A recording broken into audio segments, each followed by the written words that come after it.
Hey, it's Joey, and I'm back with another camera gear related video. In this video, I want to talk to you about the differences between the Sony 16 to 35mm f4. This is the older f4 lens, but it does have optical image stabilization. It has image stabilization in the lens. And then we have the Tamron 17 to 28. This one's a little bit cheaper. I'm gonna have to check what I got this on sale on Black Friday. So I think it retails for about $899, but I think I got it for like $800. I'll double check. So two lenses, they fill the same sort of niche, right? That wide angle blogger lens. I've had this lens for a while. I bought this one on eBay. I bought it used and it didn't come with the lens hood. And I got this one new again around Black Friday. I've been using the Tamron quite a bit recently just to get a feel for the lens, to form an opinion about it before I did this review. So I've been playing with it for 3 months solidly before I did this review, before I gave an opinion about this lens. A lot of people talk about the physical differences between these two lenses, better build quality. I'm gonna cut right to the chase. If you're looking at build quality, the Sony is built better. It's metal. It is about 552 grams versus 450-ish grams, 440 grams for the Tamron lens. Now, some people may like a lighter lens because a lighter lens, if you're carrying it around, if this is part of your travel pack, maybe this is better. Both lenses are weather sealed to some degree, but the Tamron lens is more weather sealed. And it also has another advantage. I'm going to need 2 hands for this. I'm going to hold on. The Sony lens, movable part. That's not bad, but the movement will allow dirt and grossness to get into the lens. The Tamron also has moving elements, but all of the movement happens with inside the barrel. Nothing pushes out. This does give this lens an advantage when it comes to weather sealing, no doubt. But as a whole, the metal Sony lens is built better. It's more durable. If you're looking at the lenses, there are no buttons on either of these lenses. There's no additional controls.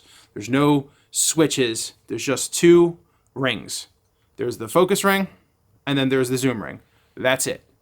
I've had this Sony lens for over a year, and I've used it for the vast majority of the vlogs that you've seen since I've gotten the A7C camera.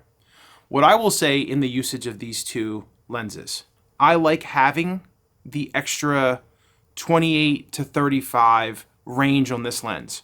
When I use this lens, I miss being able to punch the 35. Typically when I'm framing a shot right now, I'm using a prime 35. I like the 35. I like putting the 35 on a tripod. I like the setup here. Some people in their reviews and criticisms, especially for like real estate developers, they actually complain about losing the 16, being able to go wider to 16, that one stop people complained about. I don't have that issue. I feel like they pretty much look the same, but I have seen reviews. Even Peter Lindgren did a comparison between these two lenses and said that he really wished that this would go to 16 like the Sony lens. I don't have that issue. I don't have that observation, but I do miss being able to go to 35. The big advantage for the Tamron lens is that it is a faster lens. This goes down to 2.8. This lens is a steady 4. In my day-to-day vlogging use, I really haven't seen that as much of an issue. Obviously, I have control of the light. From what I understand and from what I've read, this 16 to 35 Sony lens was really developed for landscape photography type situations, type usages. And that makes a lot of sense because if you're outdoors, the f4 isn't really much of an issue. This lens, again, for this one really seems to be developed for vloggers, most likely on a tripod because this one has image stabilization, this one doesn't. but I haven't really noticed in some of my handheld usage it to be considerably worse. But again, the cameras that I have do have in-body stabilization. I specifically purchased this Tamron lens to go in my travel bag for my Sony a7C. When I upgraded to the a7 IV and I kind of replaced my old Alpha 5100, I wanted to make sure that I had a wide lens and I didn't want to have to interchange. Now that is a lazy person's luxury, right? That I can afford two lenses and keep them in bags. But that was the primary reason. I was also kind of thinking that I wanted the 2.8 and that really it would be a significant difference. But it's not really about the fast lens in this situation for me. It really is about the 35. Now I'm covered because I mentioned this in another review that I did. I bought the 35 to 200 lens. So, no, it's 28 to 200. The Tamron 28 to 200. So I'm kind of covered from 28 to 200 too, so I can get it 35 millimeters, and I think it's that's also at the low end of 2.8. So I have coverage in my travel pack, but if I didn't have that, and a lot of people say, well, if you're going to buy one lens, you should buy the 16 to 35, the G Master, the Sony G Master, and again, I do want to reiterate that this is not the G Master. This is the older F4. The G Master is like $2,200, and that is a 2.8. But I might add that it does not have image stabilization either, and I don't think that it has sophisticated weather sealing either. So I think this one has it beat with weather sealing, and this is much cheaper. I'm going to reconfigure myself, and I'm going to do some comparison testing between this and this to be able to show you, because I'm sure that's what you want to see. And then we'll wrap it up. And this is the Tamron lens at 17. This is the Sony 16 to 35 f4.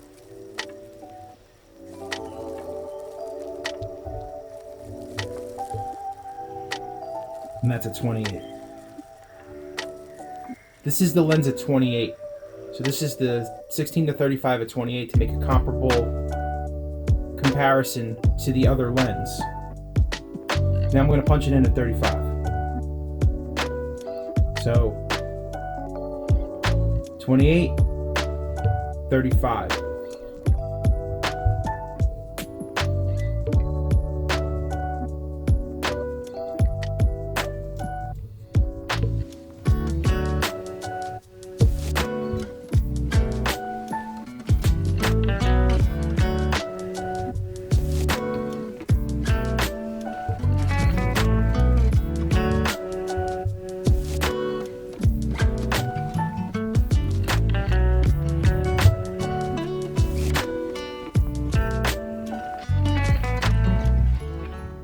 So yeah, I mean, this is a 28 here, and I don't know. I'll put this up and light, go like this.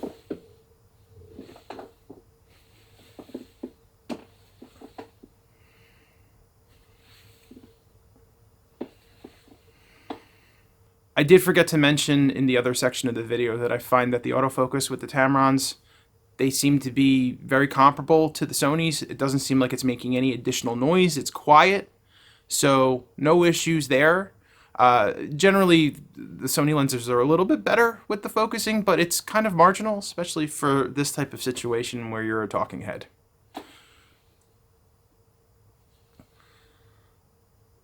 Now, one of the nice things about the F4 lens is that the F4 has been fairly consistent. At the 2.8 level, and then even with the 35 millimeter prime lens that I was using, right? The aperture when you leave it automatic was going all over the place throughout the course of the videos. And this is more to do with the camera. But the 17 to 28 was fluctuating between 2.8 and 3.3, and the lighting has remained consistent. This has just been forward, hasn't dipped up more. The ISO's been fairly stable between 100 to 125. But even my 35 prime 1.8, that 1.8 was hovering around 2.8 the entire time. And again, it could be because there's too much light coming in here. I might have gone overkill with the lighting setup. But this has been consistent and flat. But obviously, you're also going to see in the background, you're not going to get that bokeh, right? This is much cleaner. All of these lights, it's a much cleaner, sharper. Sharper's not the word, but you're not getting the bokeh effect. You're not getting that separation of distance. So this is 28 right now, right? I'm going to punch in, right? So you can punch in now. I gotta level that. It's driving me crazy. All right, now let's go wide. I don't know why anybody would want this. I guess if you're in a wide, in a room, I don't know. I think this, again, if you go to, I don't know. I just think that looks better than punching in more. Less distracting.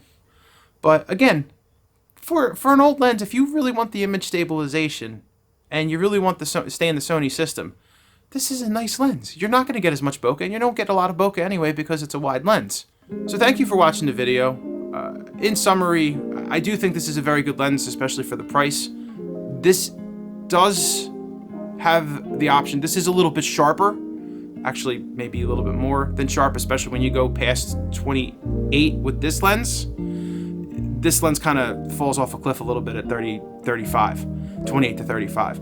So this lens is sharper, it's cheaper, it's faster, it's lighter, it's better weather sealed, but I really do miss the 35. Being able to go from 16 to 35 is an advantage for this lens. It is an advantage. So depending on what you want to do, you can go either or, but I would most likely say, because this is an older lens, it's older technology, and if you're going to spend the money, I would probably get this, but also know that you're probably going to have to buy another lens too. You're probably going to have to pair it with that 28 to 200, or maybe that 35 to 150 that's consistently 2.8 that Tamron has. That's a really nice lens. If that was around, I might have bought that one too. So, something to think about. But thank you for watching this video. Thank you for listening to my opinions, and I hope this helps you make a purchasing decision. Happy shooting. Take care.